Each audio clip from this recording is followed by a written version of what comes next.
we've got some readings which say a little bit about what meditation posture, why meditation posture is so important. And we're going to go around and hear those. And then just have a posture that you would normally have in meditation. And we'll settle into that for a while. And then I'll introduce some pointers in terms of what a meditation posture might look like, if you like, or feel like.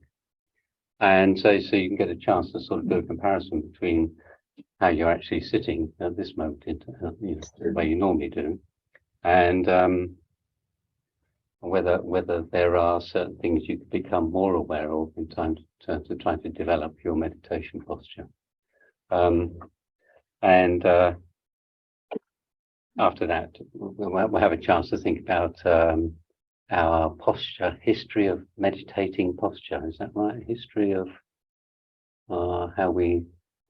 how our posture has changed during the course of our meditation career. Because quite often it has, and in a funny kind of way, until you're really relaxed and settled, it should always continue to change. If only because usually as we discover the ways in which we hold our body and the tensions that are in our body and release those, our posture is always changing, sometimes in quite subtle ways. So we want to talk a little bit about how we set up the posture. And I can't remember where I read that, but I've been looking at Wild Mind. There's a chapter on posture here. So it's a step-by-step to Guide to Meditation by Bodhisattva.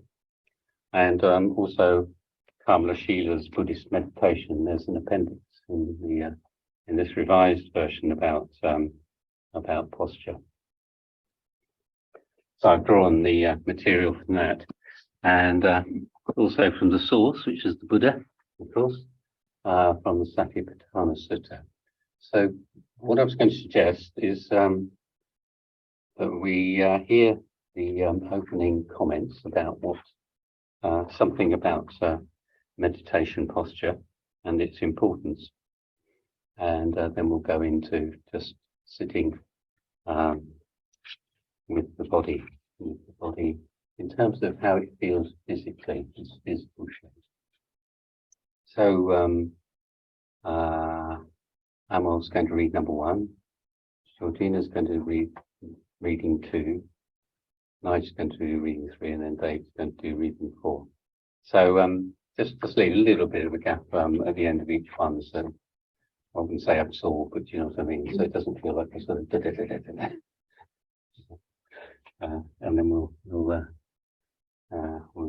do some meditating. Okay, so let's adopt your normal posture, your meditation posture.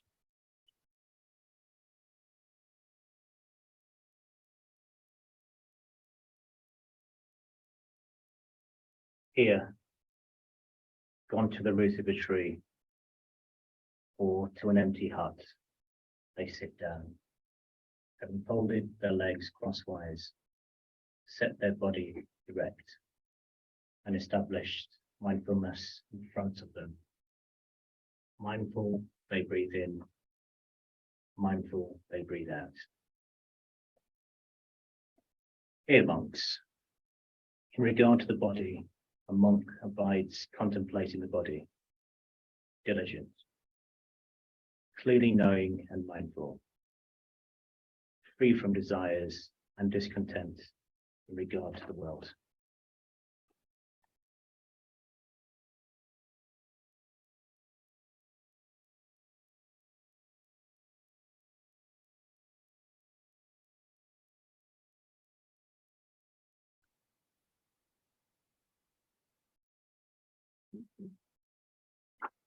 In setting up meditation posture, what you're really doing is using the mind-body relationship to help you develop a calmer, clearer, and more focused mind.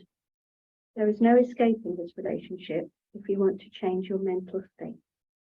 And that's Bodhisattva, Wild Mind.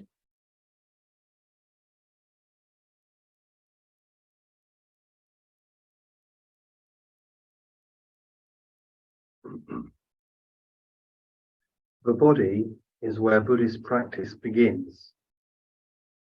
Buddhist tradition reminds us that the human body is something exceedingly precious and difficult to obtain.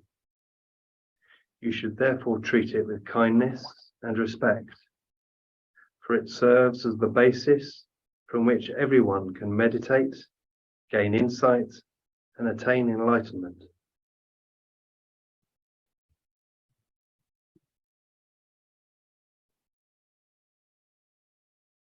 So a posture in which we can be aware of bodily sensations in Vedana opens the door to seeing deeply into the mind's experiences of the world as pleasant or unpleasant or neutral, and thence into the way the mind engages with craving and aversion.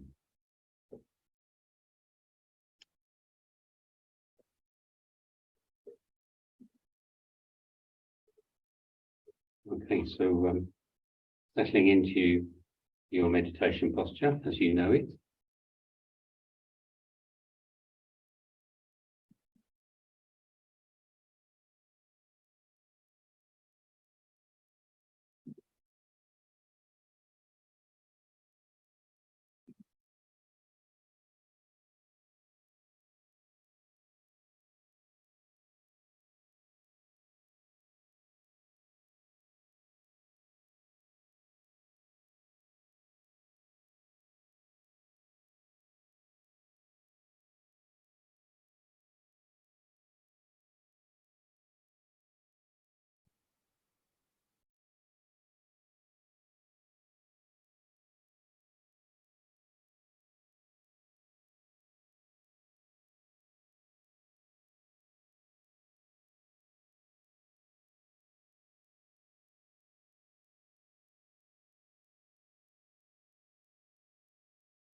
When you think you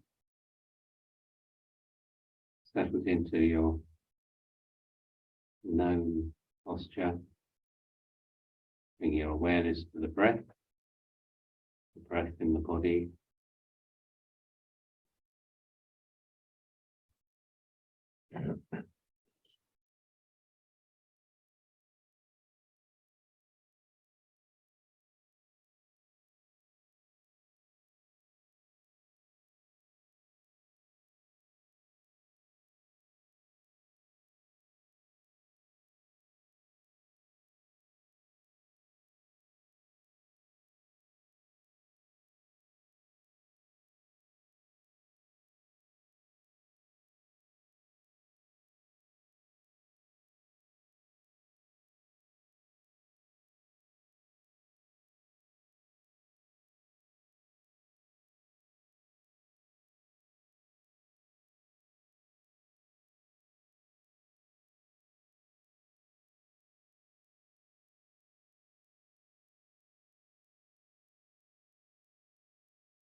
So awareness of the breath we're going to maintain in the background the kind of anchor.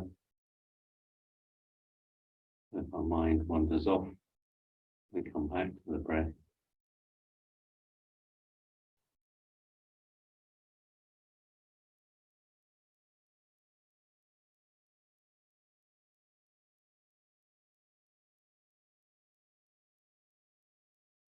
We're also going to allow our awareness now to take in the whole of our physical being, becoming aware of all the aspects of our posture as it is at the moment. So just letting the mind relax outwards, and just be aware of the physical posture.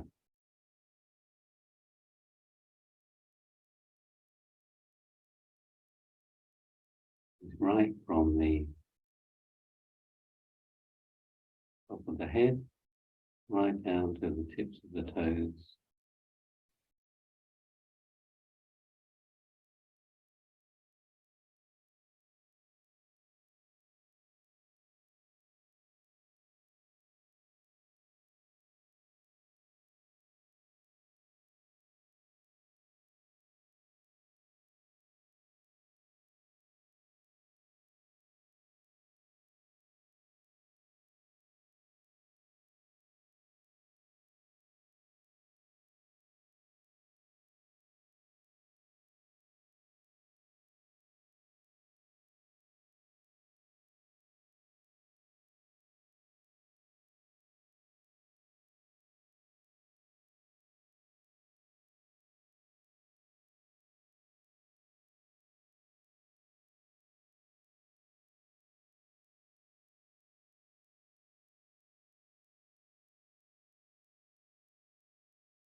Allowing that awareness to rest on the totality of your posture.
And remembering Kamalashita's words about this precious body, this vehicle for liberation, for insight, and having a kindly attitude towards this body, this posture.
We're just going to do a series of reflections related to body,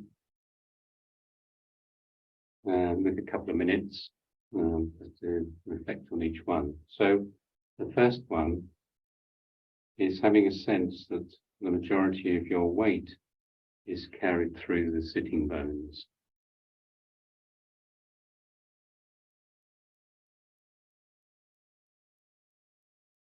And if you're in a chair, that your feet are flat on the floor. And if you're kneeling, that the knees feel comfortable and not too spread apart.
And coming to the spine now.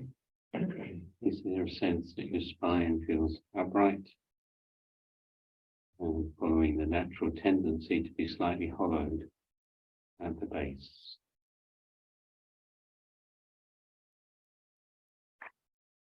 Is there any sense that the spine is slumped or it's overarching, stressing itself?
Remembering the breath in the background as an anchor, while you just contemplate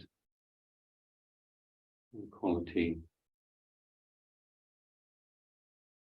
of your sitting in relation to the spine.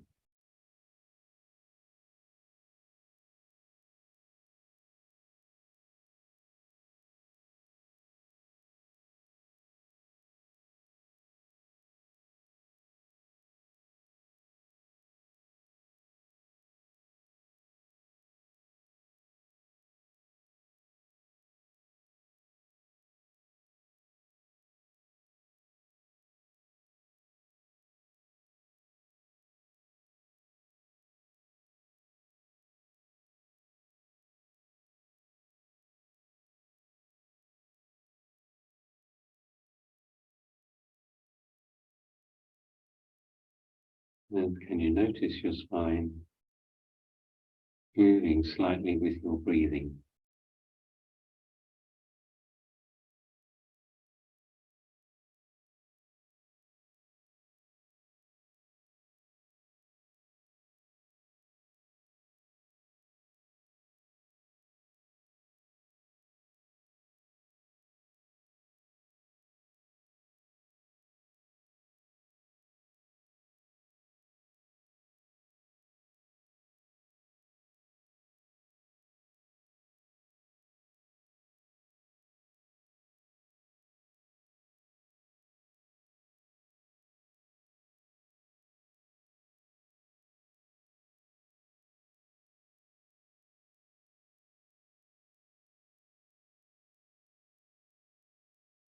So notice whether your hands are supported, whether your arms are relaxed,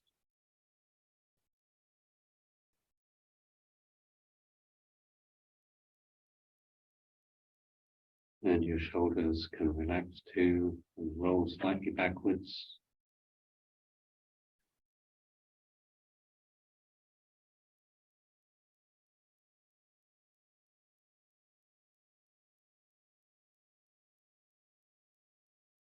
And the chest feels open, so breathing is easy and clear.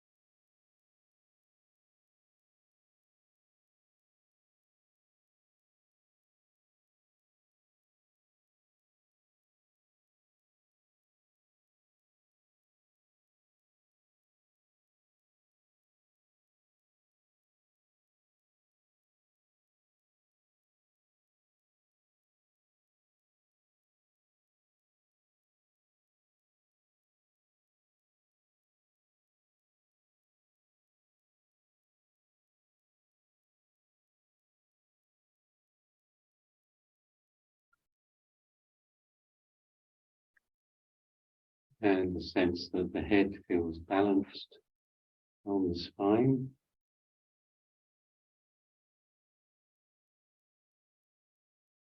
And the chin very slightly tucked in.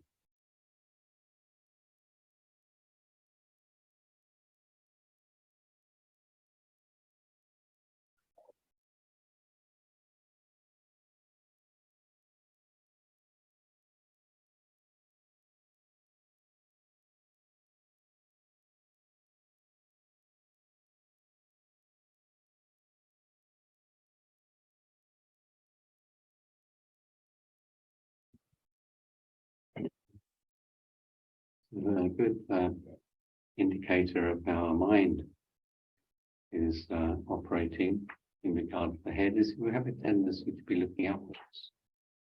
The muscle at the back of the neck is shortened. We're probably lost in thought. If we find that our head is slumped slightly downwards, we're probably ruminating something that has some strong emotional content. So we just kind of try and find a point where the head feels balanced and alert, the neck feels lengthened, and not sort of overstretched.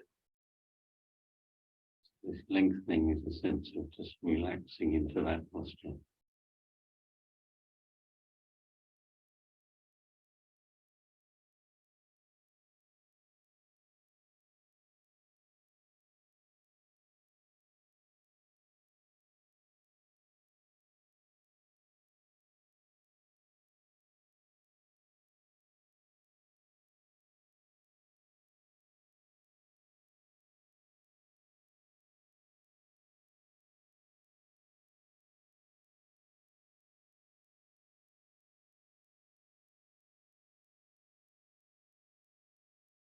So remaining with the head, We have a smooth brow.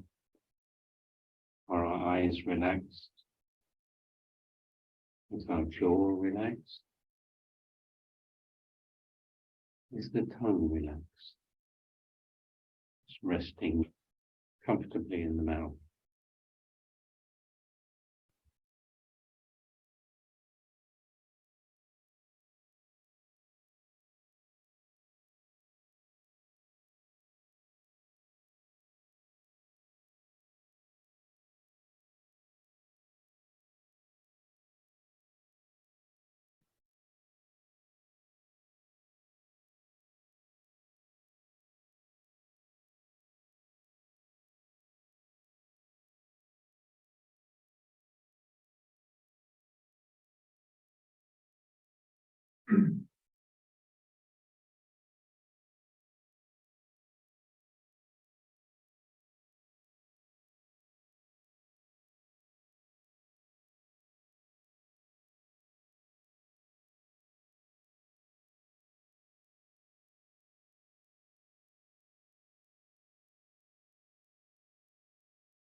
So we're aiming to find a posture that requires a minimum of effort to maintain.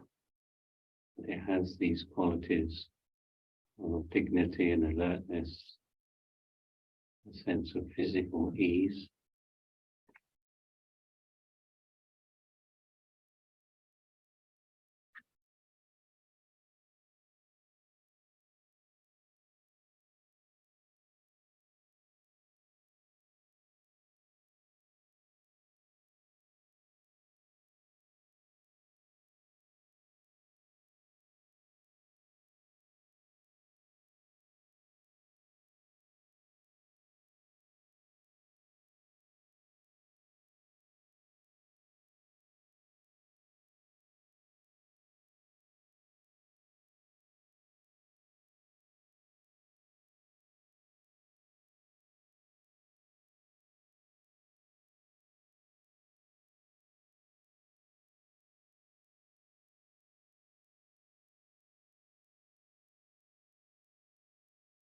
And in this state of relaxation or ease, it's easier to become aware of what the mind's up to.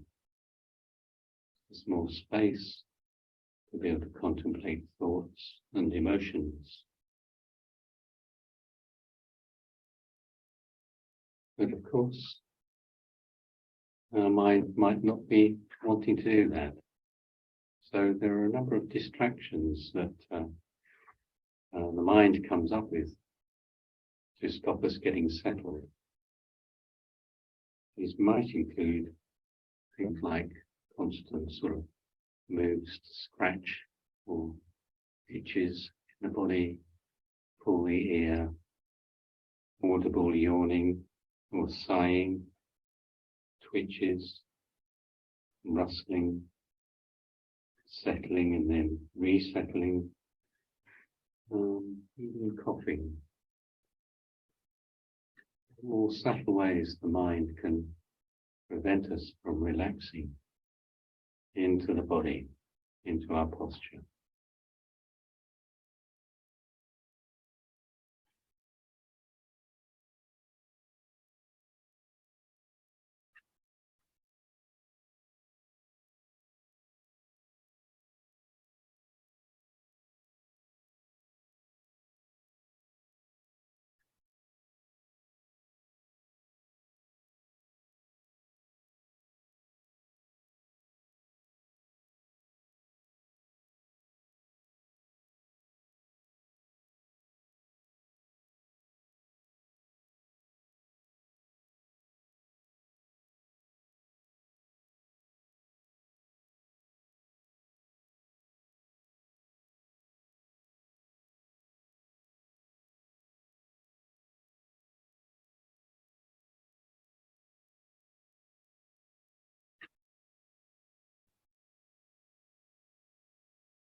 Okay, so as we come towards the end of this period of awareness of posture, just noticing, well, what is it that you're noticing is going on with your body and your posture at the moment.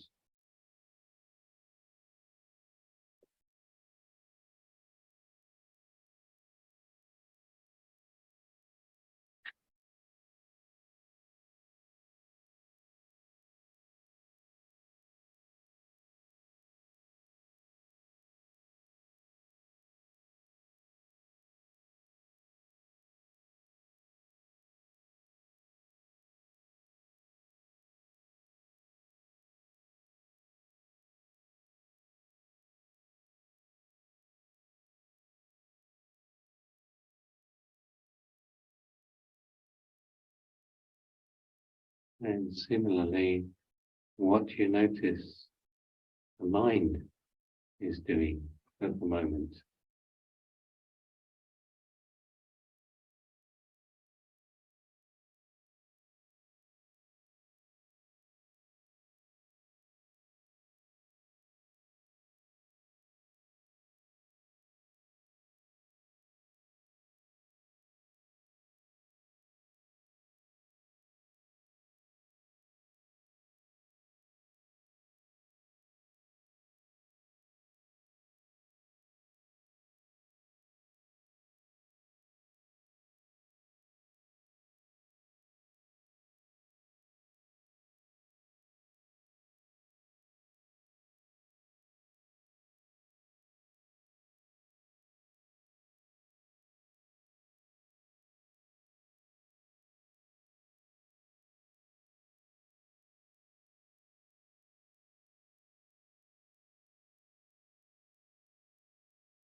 Okay, what I was going to suggest we do is just turn towards whoever's next to you.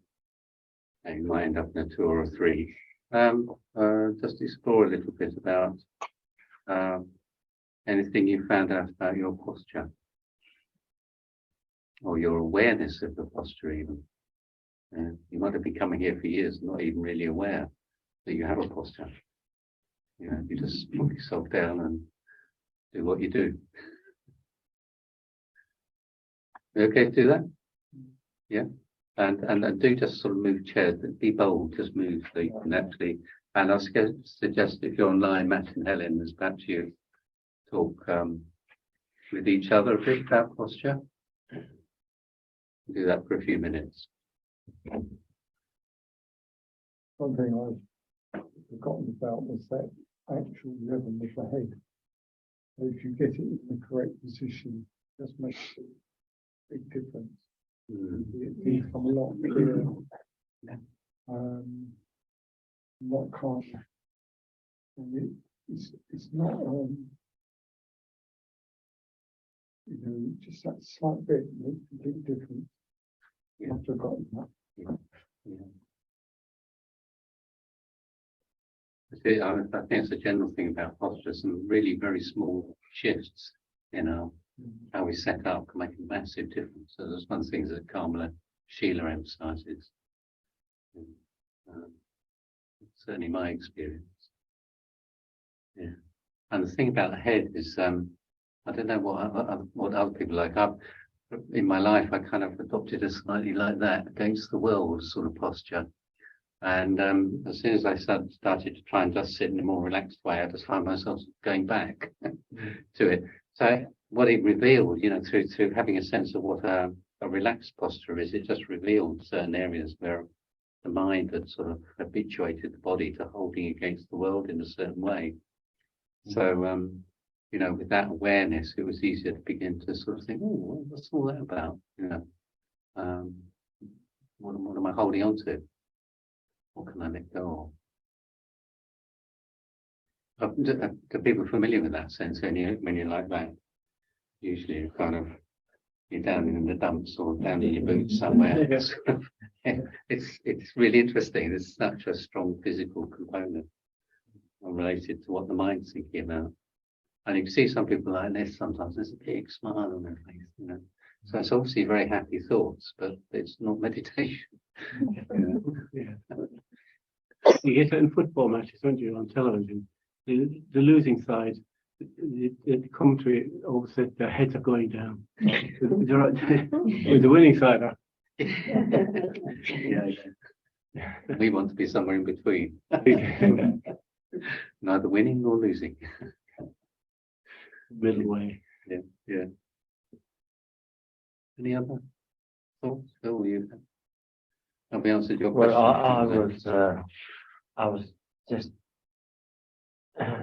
just talking about with Georgine about body scans leading into the meditation and the length of time one might need for it. Because I find that I get a bit fidgety when I just sit down and start trying to start into a meditation, because I'm still, I say that, alive in my head and in my body, and it takes a bit of time for me to settle in into a comfortable posture, really, for my body and my mind. I think it varies with people. That so you find the scan helps you? Doing a scan. Well, the scan does help. And when you're doing the scan, do you have a particular posture that you get into? Well, I'm either laying down, and I might not make a scan because I'm cozy, but or I'm sitting down in the chair, and it just like, it's like things fall into place.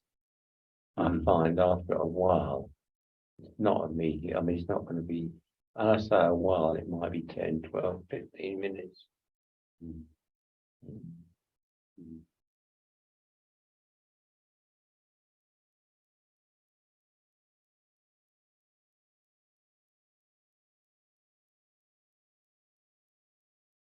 Everybody have a strong sense that they were in the wrong posture?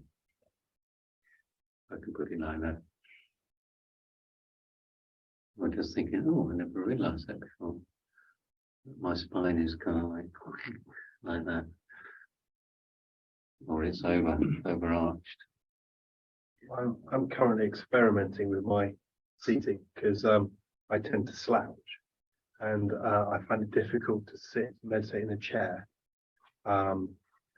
because my bottom slides forward and my shoulders start slouching over, and then I start having to push myself back again, and then I start fidgeting and become uncomfortable. So I find it easier if I'm kneeling.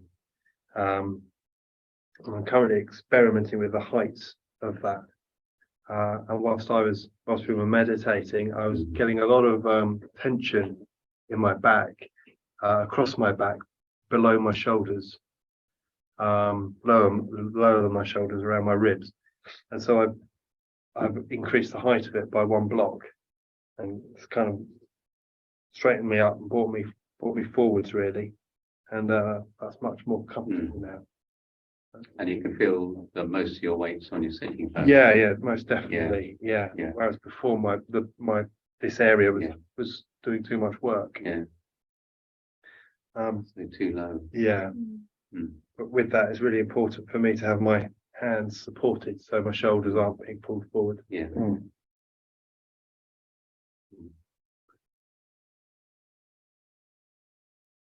So actually, as I was looking around at people's legs, most people can sort of sit with their feet flat on the floor where they're sitting, and that's okay. If you've got really long legs, sometimes you're up here like this, and what that forces your back, and then you try and sit forward, and then you just end up with this terrible ache down the back. So sometimes if you find you're on a chair that's too low, so you're aiming to sort of get roughly level, or slightly, the hips are roughly level with the knees, or they're slightly higher. You might need to stick a blanket underneath it just to lift you up a little bit. I was interested in a statement I think Kamashina made, was that sometimes the posture we like isn't the one that's necessarily best for us. And I know when I started meditating at the Brighton Buddhist Centre on Sangha nights, there were all these people either sitting in lotus positions, and I thought, golly, my knees are never going to go there, just a non-starter, or trying to sit cross-legged. So for several months I tried to sit cross-legged, but because I thought that was the thing you needed to do to be able to meditate properly. But what I discovered was two things. One is I kind of gathered a whole mountain of cushions and blankets in order to adopt this crazy sitting position. So I had sort of 2 under my bum and 2 under this knee because it wouldn't go down very far, and there was another one there and then I had one to support my hands, and then I started worrying because I was nicking all the cushions. And thinking, well, you're doing the same. That's not very generous, But effectively, I could only sit for 20 minutes to half an hour, and then my neck would start aching, my back would start aching. And it was only when I went on retreat I thought I've got to do something about this. So I started sitting on my with a couple of blocks and then a cushion. So I'd sit astride, kneel astride, and probably just such a revelation, because I could sit, easily sit for 40-50 minutes in that position, as long as I had my hands supported by a blanket, something like that. So I had to give up this idea of, actually I'd like to sit cross-legged, because it just wasn't working for me. More possibly it doesn't suit my body and all the kind of various problems I had.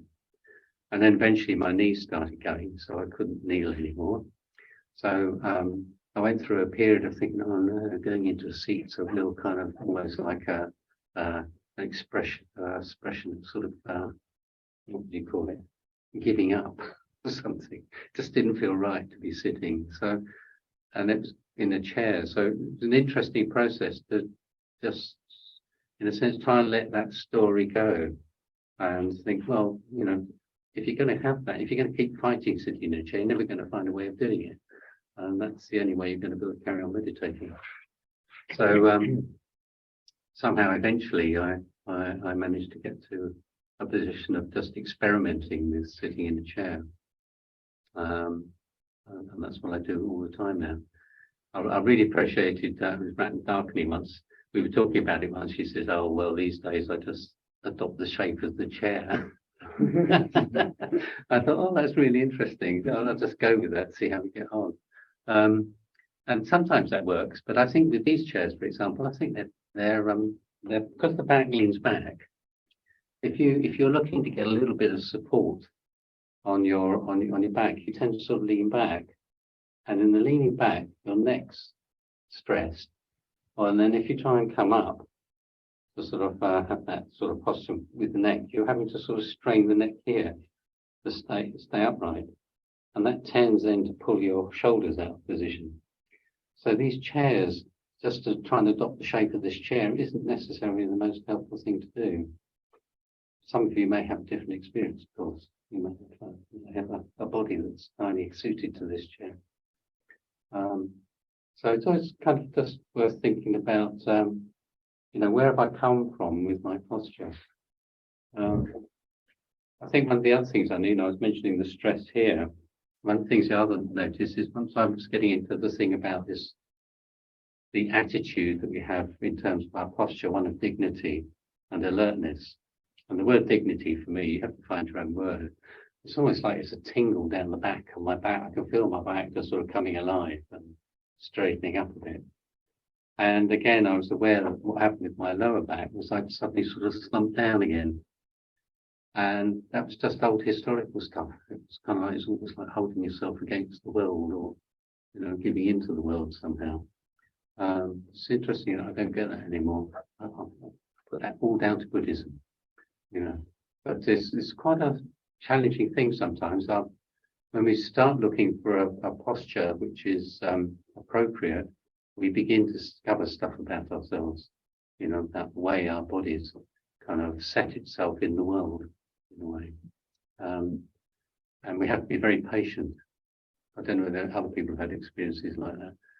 You suddenly become aware of this and you kind of, we should go. And then you suddenly find you like that. And then you kind of try and sort of, in a sense, lift yourself up again, then you go down again. And it's almost like the practice of meditating, reflecting on craving and aversion is the thing that changes all of that in the end, that allows the body just to sort of sit in its more natural position.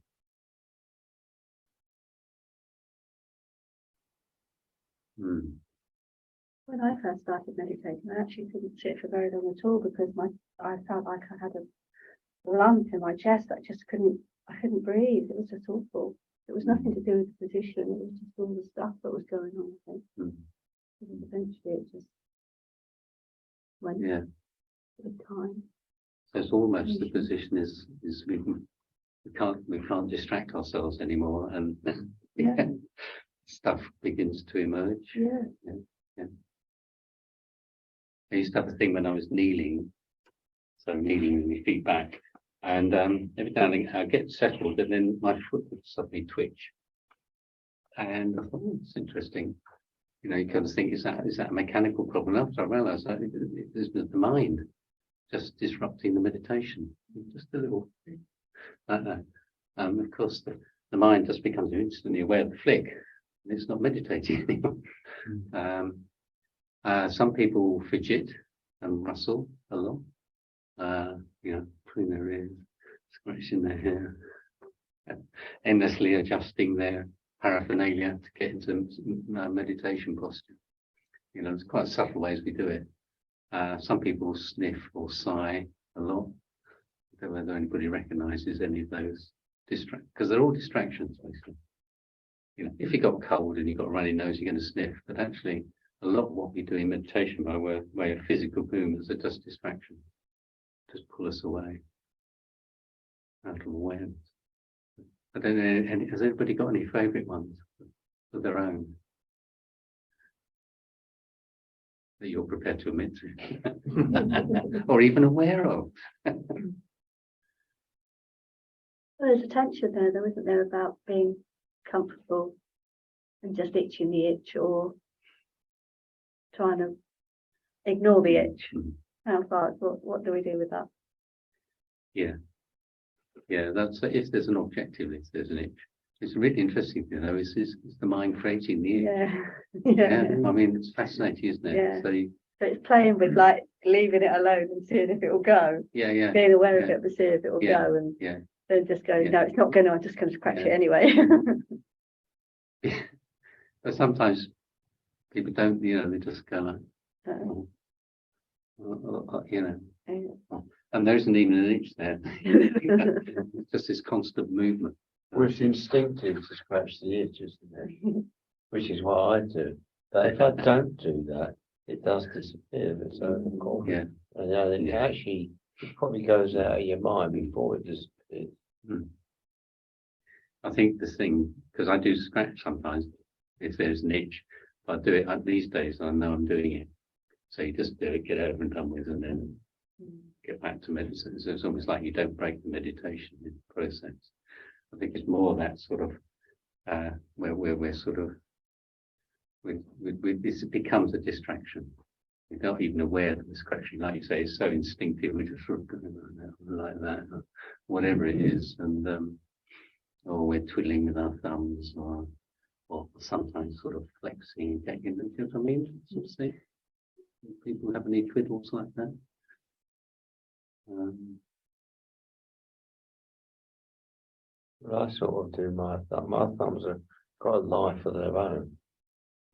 And so instead of sitting like this, I'll because they'll always be doing this, you know. So I sit like this, and I found that is greatly beneficial. Yeah, it's better to, stop the distraction. but I have to get into that mode of operation, if you like. Okay. So what I was thinking of doing is, if we sort of get a cup of tea or something like that, and we'll set up some different options for sitting. So if anybody wants to experiment a little bit with a different sitting posture, we'll have a go at that. I cut all these blocks of wood up and made holes in them, because one of the issues about these chairs is that, or with most chairs, sometimes you need to raise the back legs just so that your spine can sort of tilt forwards without you having to pull yourself off the chair. So we'll set up a couple of chairs like that, and just come and have a go. You know, even if you think, oh, I'm never going to sit like that. If you want to try and sit like Nigel's sitting, or on a stool, just have a go. Or if you're dead set on being on a stool, come and sit on a chair for a bit, and see how it goes. But before we finish on this bit, just the sitting bones is not a technical term. Well, certainly not a sort of medical term. If you stick your hands underneath your bottoms, fairly close into the middle, and you probably just feel on the end of your fingers, you can feel a couple of protuberances on either side of the what's called the inner part of the pelvis. Can you feel that? Mm-hmm. Okay, so if you rock forwards, you see you roll off them. Yeah. If you roll backwards far enough, you fall off them on the back. Okay. So you can imagine if you're sitting back in your chair, you're not actually carrying the weight of your body through the sitting bones. So your spine's never going to be able to just sit comfortably, because you're always pushing forward. And if you're forwards on your sitting bones, you're always going to be sort of slightly falling forwards. Yeah. So in the meditation, what we're trying to do, can you feel it? Mm-hmm. Yeah. Weird, isn't it? I can't think what my anatomy is that. So what we're trying to do, in a sense, is to sit. So those sitting bones are firmly seated on our cushion or whatever it is, and from there, in a sense, the spine just follows quite naturally into that. So that's why we might lift the chair at the back a bit, because it just allows the pelvis to roll onto the sitting bones a bit. Yeah. So with that miracle, let's have a tea. And if you're online, we're probably going to stop recording this bit, but we will come back and we will sit again just before the end. And we might see you then.